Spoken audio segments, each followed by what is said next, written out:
911 location of your emergency.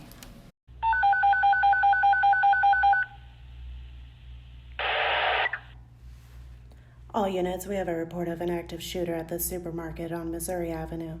Suspect is armed with an assault rifle. Hello, and welcome to another episode of Reclassify 911, a podcast dedicated to seeing that our 911 public safety dispatchers are reclassified as the first responders they truly are. I truly believe that working together, we will see this needed reclassification not only here in the state of Missouri, but across this nation as well. With that being said, I would like to start off this episode by taking a quick moment to thank Missouri Representative Robert Sauls. Representative Sauls is from Independence, Missouri, and has introduced House Bill number 1246, which includes benefits for first responders as it relates to workers' compensation. I'm happy to say that this bill does in fact include 911 dispatchers in the list of first responders.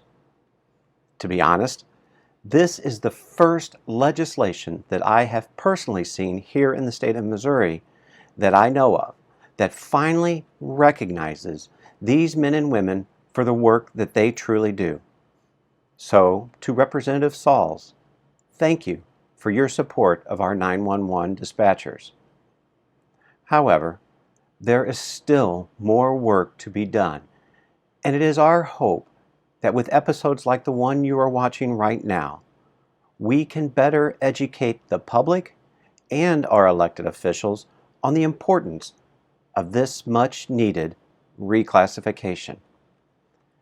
Now, in today's episode, I'm excited to have the opportunity to be speaking with Jennifer Ervin, who has been serving as a 911 public safety dispatcher since 2008.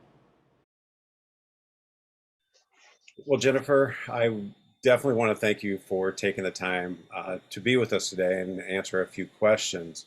However, in your situation, unlike many other 911 dispatchers, I believe by what you were saying previously, you have a pretty strong family background in public safety as well.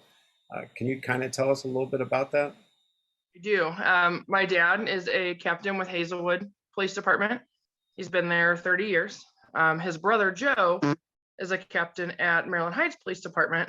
Same thing, he's been there 30 years. Joe's oldest daughter, my cousin, she started her career dispatching along with me. She is now actually in a federal agency. And then his youngest daughter is a St. Louis County dispatcher. My husband's a police officer with Maryland Heights. I started my career in 2008. I began dispatching for the St. Anne Police Department. And in 2010, I was lucky enough to move to Bridgeton, where I've been for the last 11 years. Nice. I would definitely say that it's not a thin blue or a thin yellow line in your family. I'd say it's a pretty thick, strong line, actually. Very much. Very much. Well, over my career, anyways, I have said many times that a 911 dispatcher is the true, quote, first responder to almost every single incident that occurs in our communities.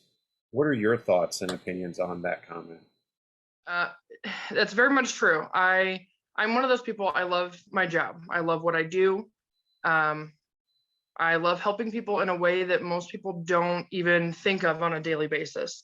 You hear first responders, you immediately think of police officers. Dispatchers are the very first responder. We may not physically be seen, but we are the first voice that you hear on sometimes what's the worst day of your life. We're the voice that calms you when you have just wrecked your car, or you've located, the death of a family member. We are those first people. Very true. I agree with you 100%. Sadly, however, many people feel that 911 dispatcher, needless to say, are not first responders and therefore should not even be reclassified or even be considered. What goes through your mind when you hear somebody say that 911 dispatchers are not first responders? It's heartbreaking. Our job is very stressful just on a slow day, on a normal day. From the first time that 911 phone rings, you don't know what to expect. To the worst of the worst, when you have to send your officers somewhere where you have no idea what's going on. We don't get the closure that officers do. They go to your call and they physically see you, and then they may send you in an ambulance. They get the closure of knowing what happened. We don't get that. So it is heartbreaking, for people to say that we aren't first responders when we still deal with the mental trauma and the unknowing of every call. So true on that. As you know, 911 centers across the nation are found in various sizes, 1 or 2 dispatchers, the size of yours in Bridgeton, the size where I started in St. Charles City, all the way up to some centers have 50 to 60 dispatchers on at any given time.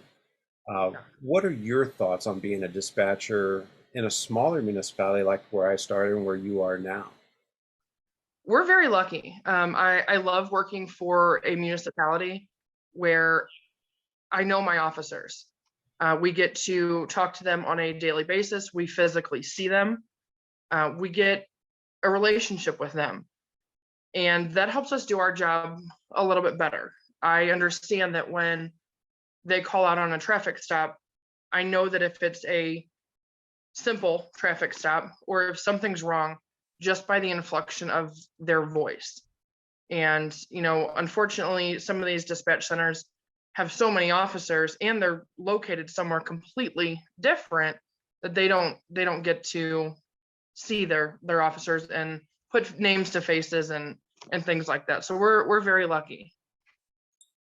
I agree with you there. I know that I personally got sent assistance because the dispatcher knew me, knew my tone, so I can relate with that 100%. Yeah, absolutely. I agree. Some feel that the current classification of administrative support or clerical, which the federal government still lists 911 dispatcher, is accurate because what they feel 911 dispatchers do. However, as you know, there is a lot more to a dispatcher's job than just answering phones and taking messages.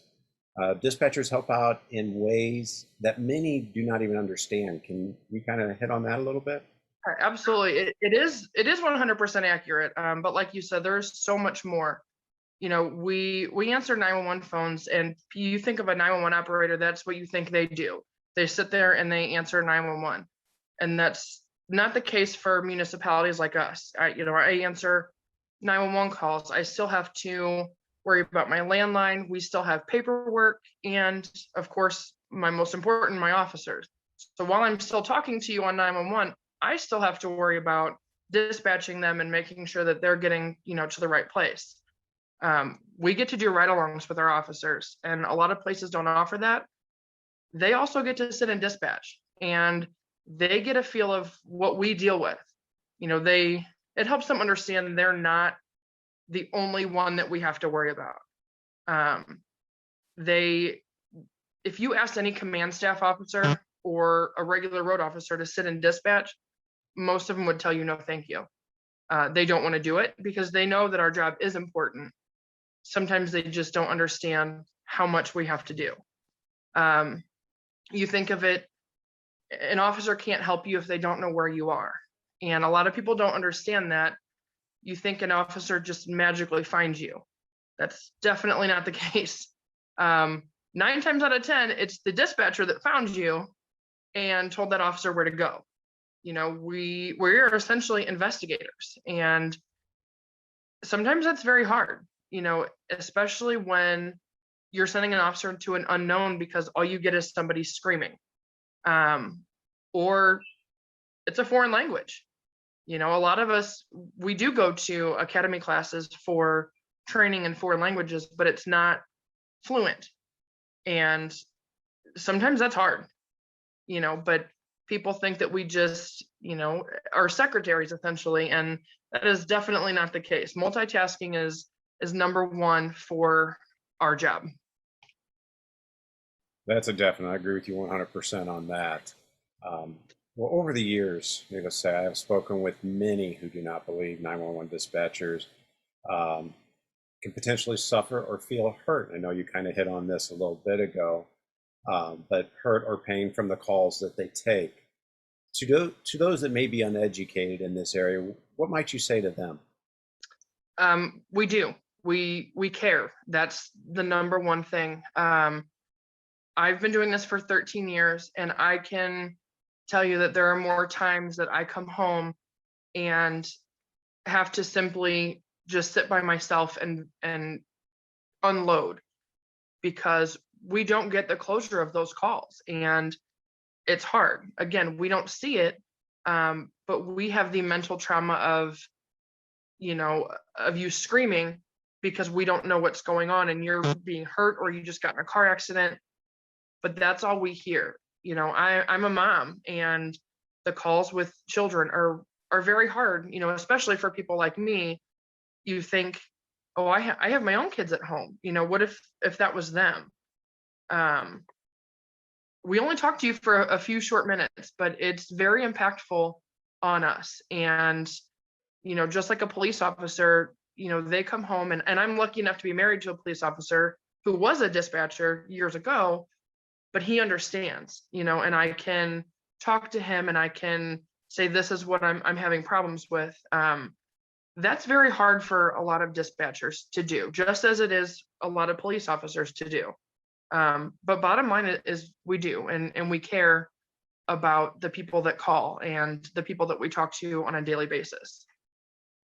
I agree there.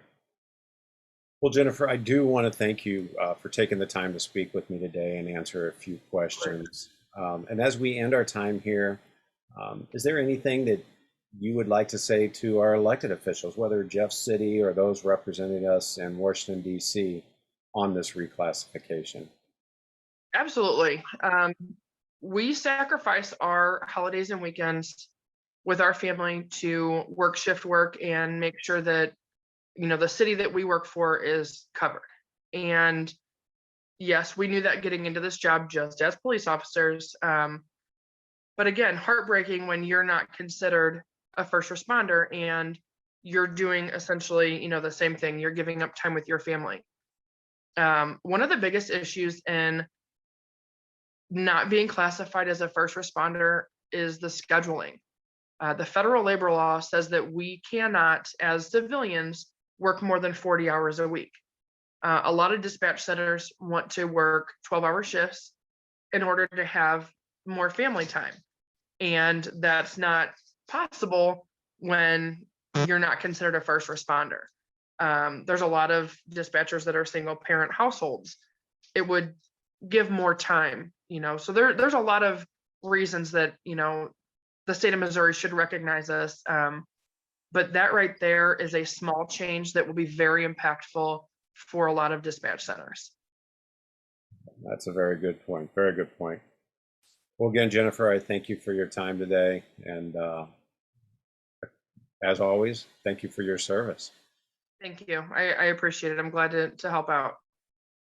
Because of the delays in Washington, D.C. in support of the 911 Saves Act, states across the nation have been passing legislation which supports and recognizes our 911 dispatchers as the first responders they truly are.